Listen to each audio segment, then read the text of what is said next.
High বন্ধুরা, আমি নতুন ব্লগ নিয়ে চলে এলাম। দেশ থেকে যারা দেখছো বা দেশের বাইরে থেকে যারা দেখছো তাদের সকলকে রং বেরং 24 চ্যানেলে স্বাগত জানাচ্ছি। এটা হচ্ছে খুব সকালবেলা আমার একটা রুটিন। সকালটা আমি কিভাবে সামলাই সেটা তোমাদের সঙ্গে একটু শেয়ার করে দিই। এই দেখো, বিছানা থেকে নামতে না নামতেই কাজ একদম রেডি হয়েই বসে আছে। সকালবেলা আমার ছেলে বেরোবে, কিছু না কিছু তো করে দিতেই হবে। তাই বললাম, আজকে কি খাবি? বললো আজকে মুড়ি খাবো। আমাকে একটু বেসনে দিয়ে পেঁয়াজ দিয়ে একটু করে দাও। ওই জন্য বেসনটা ফেটিয়ে নিয়েছি নুন দিয়ে আর কালো জিরে দিয়ে। আর এখানে দেখো পেঁয়াজ, কাঁচা লঙ্কা এখানে কুচি রেখেছি। আর তার সঙ্গে দিয়ে দেব একটু অল্প আদা। আদা দিলে না টেস্টটা খুব সুন্দর লাগে। কালো জিরের সঙ্গে আদার সঙ্গে পেঁয়াজের সঙ্গে এত সুন্দর একটা টেস্ট লাগে না, তোমরাও বানিয়ে খেয়েও দেখবে, খুব ভালো লাগবে। আর আমার ছেলে তো বেসনের বড়া থাকলেও কি হবে, তো চানাচুর নেবেই। চানাচুর আর পেঁয়াজ কুচো আর বেসনের বড়া দিয়ে মুড়ি খাবে আজকে। আজকে ওর ইচ্ছা গেছে মুড়ি খাওয়ার, ওই জন্য আজকে মুড়ি খাবে।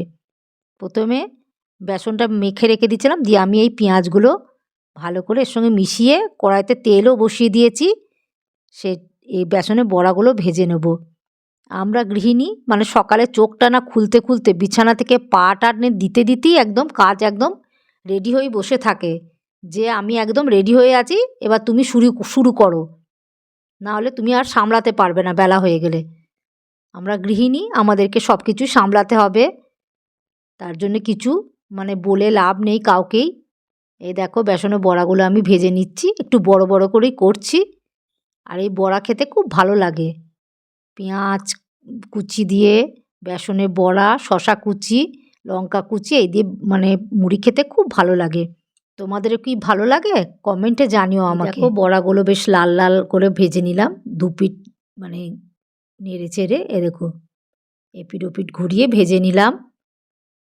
এরকম বেসনের বড়া খেতে কে কে পছন্দ করো আমাকে সেটাও কমেন্টে জানিও।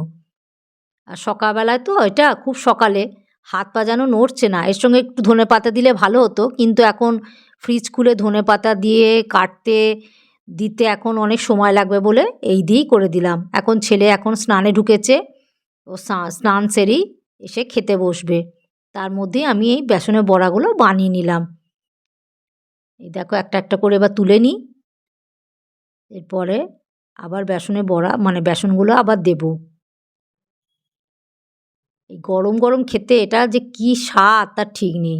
বসে বসে মানে লোকে অনেক কটাই খেয়ে নিতে পারবে গরম গরম। আমি প্রথমে সকালেই চাটা খেয়ে নিয়েছি, চা খেয়ে নেওয়ার পর এই বেসনের বড়াটা আমি ছাঁকছি।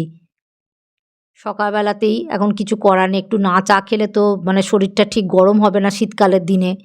ওই জন্য শরীরটা গরম করে এগুলো করতে শুরু করে দিয়েছি। করলে কি হবে, হাত একদম মনে হচ্ছে জমে যাচ্ছে, অবশ হয়ে যাচ্ছে, এত ঠান্ডা পড়েছে, প্রচুর ঠান্ডা লাগছে।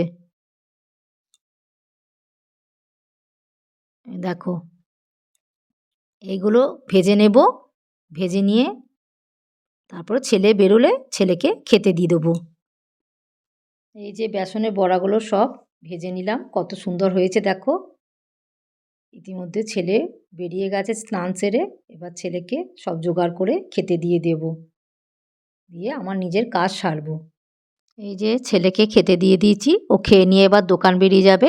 তারপরে তো আমার অনেক কাজ আছে, সেগুলো একে একে সেরে নেব। তোমরা দেখতে থাকো ব্লগটা। ছেলে খাওয়া দাওয়া করে দোকানে বেরিয়ে গেল, আর আমি রাতের বাসনগুলো ধুয়ে জানলায় উবুড় দিয়ে দিয়েছি। হালকা হালকা রোদ উঠেছে। আমাদের তো হাজারো কাজ, তার মধ্যে কয়েকটা কাজ তোমাদের সঙ্গে শেয়ার করলাম। সকালটা কিভাবে সামলায় সেটা তোমাদের সঙ্গে শেয়ার করলাম। তোমরা ব্লগটাতে লাইক শেয়ার সাবস্ক্রাইব করে দিও। তোমরা ভালো থেকো, সুস্থ থেকো, লাভ ইউ। আর অন্য ব্লগে দেখা হচ্ছে। Bye bye.